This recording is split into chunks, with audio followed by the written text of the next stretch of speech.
I've only got like three I've got two. wildcards. Okay. So my first wildcard is that Game Pass from the Xbox will be coming to the Switch Pro, where everything that's on Xbox Game Pass you can play on the new Nintendo Switch Pro or Switch HD. Is that the same as what you've got? It is on my list. Slightly different. I think they'll have their own Xbox marketplace because there's a lot of games that are on Game Pass which are already on Nintendo, and I don't think Nintendo want to mess with that. So I think they'll have their own sort of like non-Nintendo games only sort of thing. Okay. I think that'll be, but yeah, that was on my list as well. I think Game Pass is gonna, like the Game Pass app is gonna come to Nintendo. Yeah, and it sounds wild, and a lot of people are like, yeah, that'd never happen, but it just makes a lot of damn sense. Yeah, it just makes way too much sense. There's a lot of games, even with a Switch Pro, would not be able to run on a Nintendo system, and Nintendo have got literally nothing to lose. Absolutely nothing. Like they experimented over the last couple of years, they had Assassin's Creed Odyssey streaming on their system, and they tried that out, worked great. They had Remedy's Control streaming on the system, worked out great, and they know it. And they know that like there's all these games that they could just suddenly have access to, take a nice cut from Xbox. Xbox are happy because they get more subscribers to their platform as well. Because I might buy a PlayStation 5 and then a Nintendo, and I don't, and I sign up to Game Pass. Don't buy an Xbox. Yep.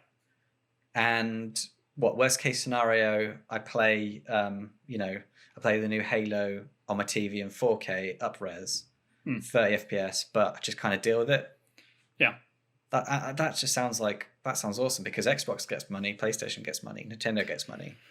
Everyone's happy. Everyone's happy. I mean, this is the thing. Like, a lot of people need to get into this mindset of Xbox don't care about selling consoles. They sell them at a loss. So it's much more beneficial for them to sell you Game Pass. And it's actually way more profitable. Not a console. They don't want to sell me a console. They want to sell me their games. Yeah. Yeah, it's just they need to sell consoles because that's the driver to get Game Pass into people's houses, but it's not anymore. And they've once they've realized that, and I think if Nintendo don't announce a Game Pass for their system, I can confidently say that like they definitely had that discussion. Yeah. They definitely got that offer from Microsoft, 100%, without a doubt, because it's just there's no world where that discussion wouldn't have happened because it's such a huge win for everyone involved. Like Nintendo fans would kill for some of these games that are sort of Nintendo-y. Like that are on these systems as well. There's a lot of there's a load of games on Game Pass which are sort of kid friendly almost, and it would really fit that market as well. So it's fascinating. Like, that hasn't happened before. Was as wild as it is, the Spyro trilogy remaster, was that on Nintendo? I think so. Yeah. Yeah. But I mean, just having it like on like higher fidelity and stuff like that under a subscription would be great as well. But I don't know. It's just like the more I think about this, the more it makes sense. And not from like a consumer standpoint, but just like financially as well. It just like there's no downside to this yet. I haven't seen anything that looks bad for Nintendo, because if Nintendo do want to remove Game Pass at any point, then they'll say, yeah, we're dropping the app. We're not including the app into our next system or whatever. And it's not really affecting Game Pass directly. Like in terms, there's nothing legally binding about that. It's just removing an app like they would remove like a YouTube app or a Netflix app or something. Yeah. So yeah, it just makes sense. There'll be no. I mean, I've been quite up in the air with what I'm going to be purchasing, and I don't know if that happened. If it was going to be Game Pass on Nintendo HD or Nintendo Pro, there's no doubt I'd get that. They'd be like 100%. That's being got. I'm getting that. Yeah. That's a really good one. I'm looking forward to that if that happens. Yeah. That'd be awesome. My next wild card. It's kind of a wild card, but this is what's going to happen. So the lights will go down. Okay. And then Tom Cruise will walk out on stage. I'm already liking this. And then he will say a speech, and then he'll say, "You're breathtaking." And then he will announce that he's the main playable character in Starfield, and that it will be released in this holiday season. I'll tell you what, that is wild. I'll give you that. That is definitely a wild card. That, I don't think any of that's going to happen, but no, I would love it. That'd be hilarious. That'd be really good. But saying that, I think you bring up a good point, though. I think there's a lot of companies out there that saw the reaction to Keanu Reeves coming out during the Cyberpunk sort of announcement reveals, or just a marketing campaign. I guess the game had been long announced at that point. But seeing that reaction and making a meme out of him and seeing all of this sort of stuff. It's free press, man. Right. And I think it's worth almost like the upfront payment of getting a celebrity face into a game now. And I think a lot of people have realized that. And we're probably going to see a lot more of that now that you mention it. It's a good point to bring up, man. Well, I mean, Stormzy was in a Watch Dogs Legion, wasn't he? Yeah, he was. I really liked that aspect. Him being actually in the game, being a sort of a cameo. He played an alternative version of himself because it was sort of in the near future. Yeah. But that whole vibe and the whole fourth wall and everything, I really dug that. So I think there's a future for pop stars and film stars to be more included into video games. Yeah, it's a great point. I don't think the Tom Cruise thing will happen with Starfield. That's ridiculous. Don't get me wrong, but I think you're on something though. That's a good point. And then my last one, yeah, is that there will be a standalone Splinter Cell game announced. Oh, from Ubisoft. From Ubisoft, yeah. And Sam Fisher will be recast, so I think it'll be a sort of a reboot. And it'll be, I think it could even be just it might just be a teaser and it might just be new generation exclusive. Yeah. What if it was like David Hayter came out? The guy that played Solid Snake in Metal Gear Solid. Yeah.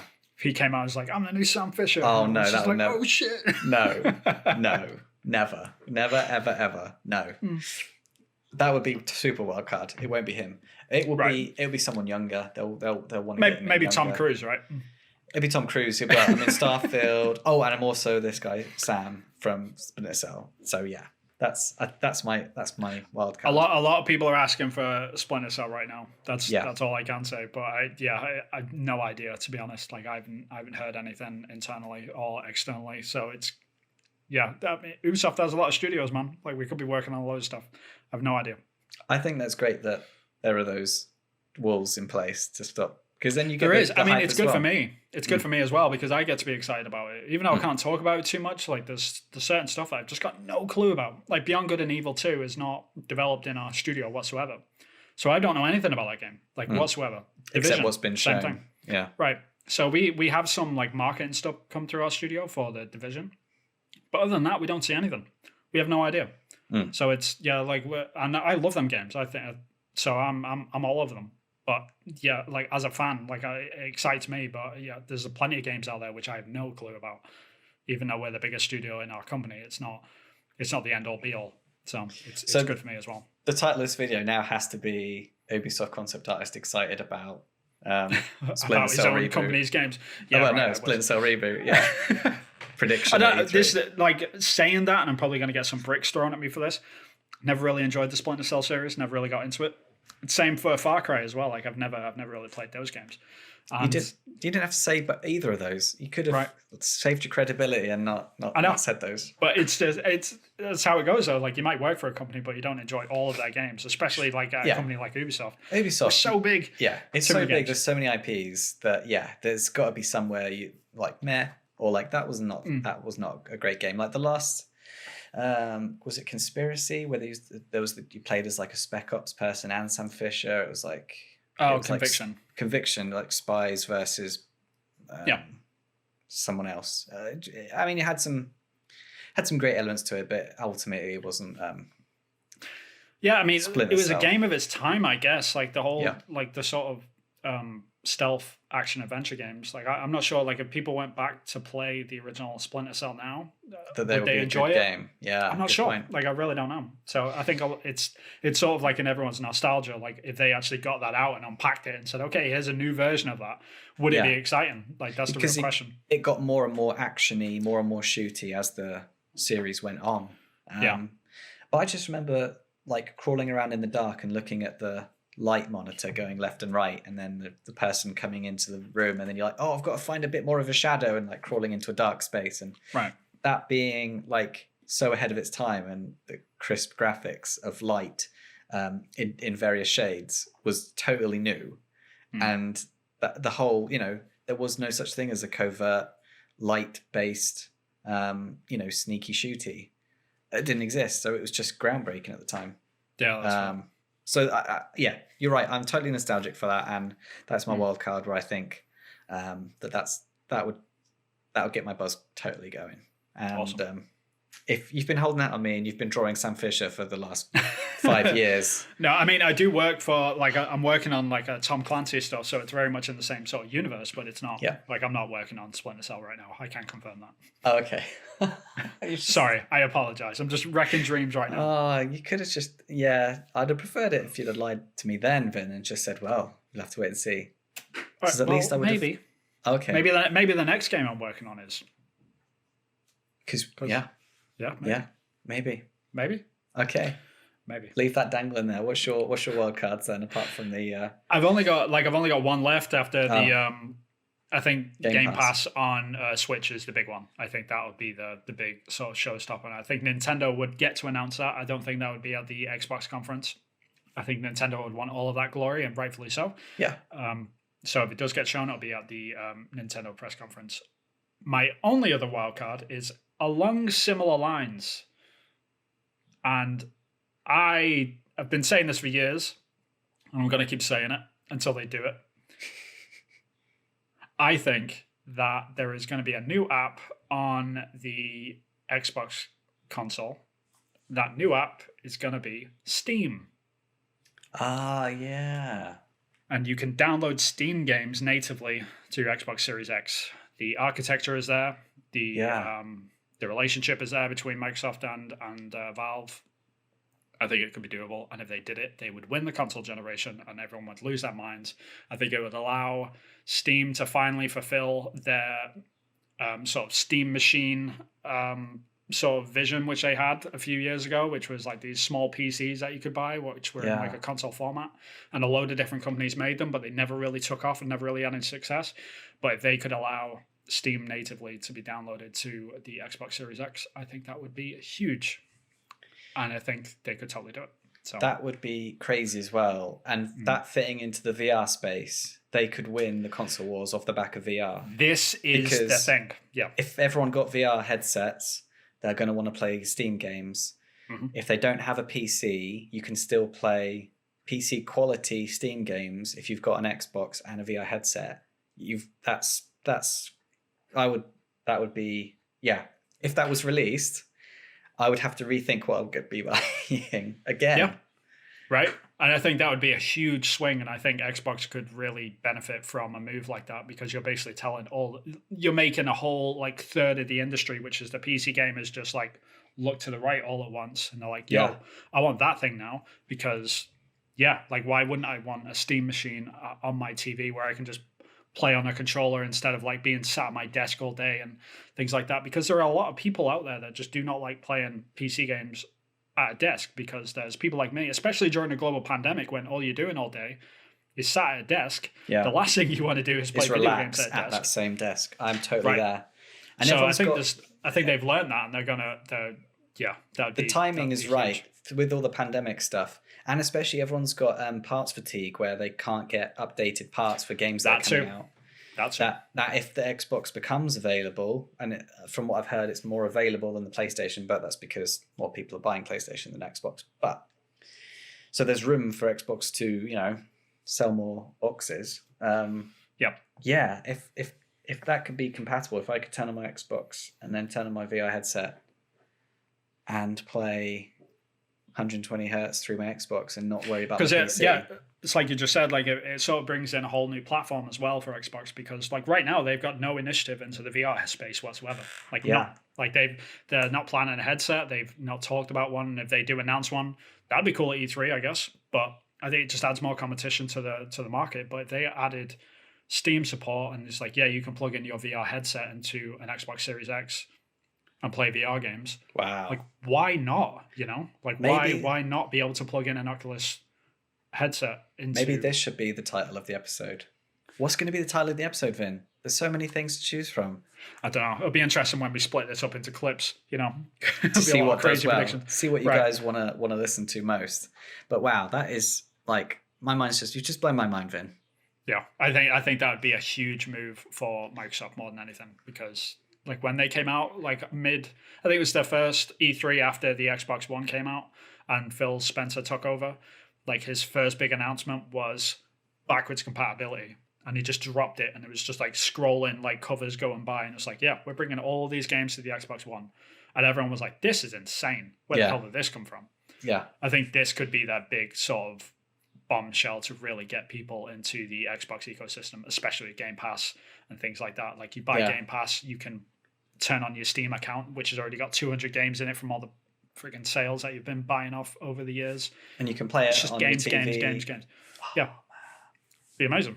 That would and why be... it's no skin off their back, because they want people to buy Game Pass. They don't want people to just buy games individually anymore. Like they don't really care. That's not really their market anymore that they're going to be going after long term. Obviously, they still make profit out of that, but their major push will be to just get people into the Xbox ecosystem. And this would be a great way of doing it.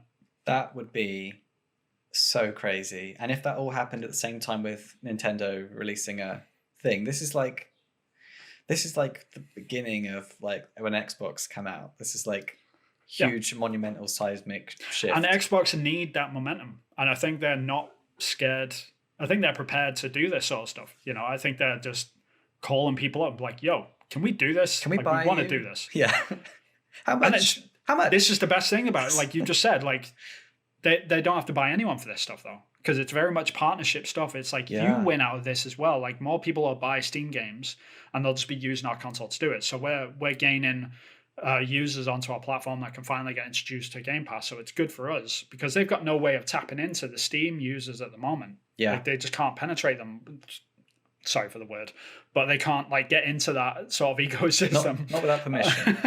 Not without permission. They've got to ask politely. And I think this is just a great way of doing it. And the same for the Nintendo thing. No one's losing anything and everyone's just gaining stuff. It's bringing more content, more games to everyone that wants them, and money's going into the right places. And this could be huge for the indie market as well, because that could... Massive. Wow. There's a lot of indie games that don't come to console that do really well on Steam. If Xbox's money starts pushing some Steam games, if some marketing money goes down... I mean, initially they'll probably want to keep things quite separate if it does happen, but... Yeah. But I think like going back to like the Steam Machine sort of initiative, which they had a few years ago, when they first started that, they didn't really have that much controller support like for their games either. It was still very much like mouse and keyboard was most of their games. And there was a lot of like, while they were releasing them sort of console sized PCs, they were constantly like having to update games or like create initiatives for companies to actually go in and recode like controller options for them games. But now that work is already done. Like that work is done now. Like there's so many games on Steam that you can play with a controller that it's just there. The functionality is there. It's ready to go. Like there's just no reason why they wouldn't do this. Like controller only games on an Xbox Series X from Steam would be amazing. And there's nothing really stopping them from doing it.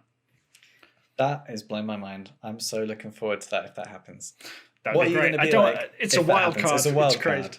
It's crazy. It's out there, but you've raised a good point in that there's nothing really stopping them, because whenever we hear about cross-platform this, cross-platform that, it's always but PlayStation aren't going to make any money out of it because there's nothing stopping people buying PlayStations and buying PlayStation games and playing PlayStation things on PlayStations.